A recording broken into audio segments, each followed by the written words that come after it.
এই অধ্যায়ে আমরা আপনাদেরকে পিএসপি মাইএসকিউএল এবং অ্যাপাচি সার্ভার ইনস্টল করা দেখাবো।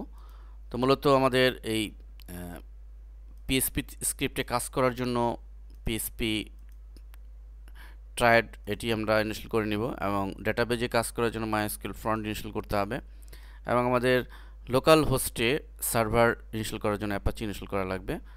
তো আমরা তিনটি বিষয় আপনাদের ইনস্টল করে দেখাচ্ছি। পিএসপি ট্রায়াড আমরা সফটওয়্যারগুলো দিয়েছি আপনাদের সোর্স ফোল্ডারে। আমরা এটিকে ক্লিক করব, ডাবল ক্লিক করব, নেক্সটে ক্লিক করব, ক্লোজে ক্লিক করব।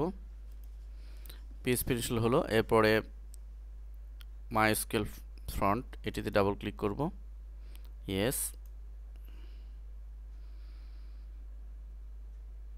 নেক্সট, পর্যায়ক্রমে নেক্সট,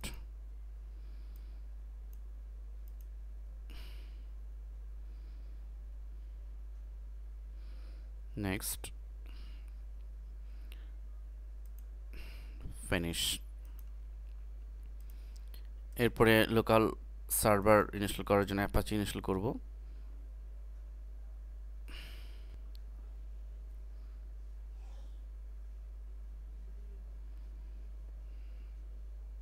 নেক্সট, ইয়েস, নেক্সট, পর্যায়ক্রমে নেক্সট, টিপিক্যালি রাখবো normally, next, finish.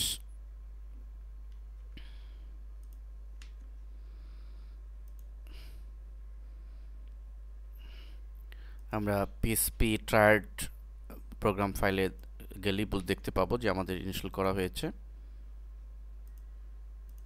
Apache install হয়েছে। মাইএসকিউএল ফ্রন্টে ক্লিক করলে মাইএসকিউএল ফ্রন্ট ইনস্টল হয়েছে। তো এগুলো ইনস্টল হয়ে গেল। তো এগুলোতে এগুলা কনফিগারও করতে হয়। তো আমরা নেক্সট লেসনে দেখব যে কীভাবে এগুলো কনফিগার করে কাজ করতে হয়। ধন্যবাদ সবাইকে।